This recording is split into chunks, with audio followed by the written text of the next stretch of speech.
I think they like you. That was very nice. Thank you so much. Makes me feel very warm to be here. Well, good evening. It's lovely to have you here. Welcome to Australia. Well, thank you for having me. It's very beautiful here. Are we treating you well in this part of the world? Oh, yes. That's the first thing I noticed when I got off the plane. Everyone was very kind and very generous. Yeah. You're going to sing a few songs tonight? Yeah, I have a little show planned for you guys. So, yeah. We've got some questions for you. Okay. You ready to go? Yeah, sure. I want to start at the beginning. When did you first become aware of A, your talent, and B, your ambition? Honestly, ever since I was a little baby, I've always been singing. I've always been singing in the shower and just performing for my parents all the time, and I've always had that drive. Yeah, I think you're just either born with it or you're not. So. When you were starting out, when you were working towards being a Mouseketeer, and then when you joined the Mickey Mouse Club, did you always have a clear idea of the sort of artist you wanted to be? Well, I never was like, well, I'm going to be this sort of artist. You know, I just knew that I loved to sing and dance, and you know, I was just really lucky in that the producers and everything that I worked with on my first album, they just really fit who I was. So. But right from the word go, you had this burning ambition to make it. And yeah, definitely. Yeah. Was there ever a time along the way? I know every artist has highs and lows along the way. Ever a time that you thought, oh my God, maybe I'm not going to make it? Oh, plenty of times. When I was recording in New York for the very first time, I was like, I'm giving up so much. I'm not going to high school with my friends. I'm working and I'm recording every night. And I was like, please, God, you know, help this to be worth it. And it was. So. Give us some idea of how hard you have worked and how bad you wanted it. How hard? I've worked really hard.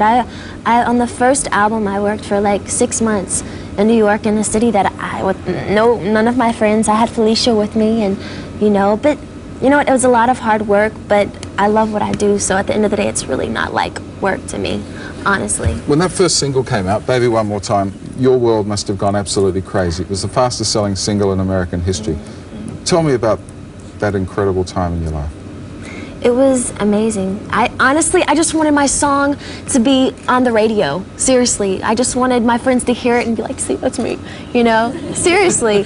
And then, you know, everything, it just really blew up, and I was like, I felt very blessed. And then to prove that, I guess, lightning could strike twice, a year later, oops, you did it again. Yeah. You must have felt invincible. I don't know about that.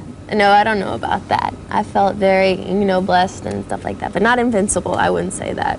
Is fame everything you thought it would be?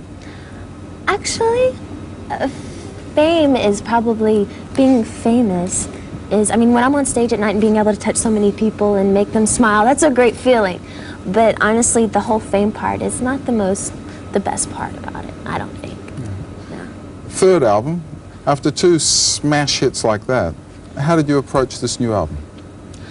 Really, I just wanted to work with different producers and just go in the studio and just experiment and just, you know, just say what I was feeling at the time, you know. And it was really cool because I wrote a lot on this album, so.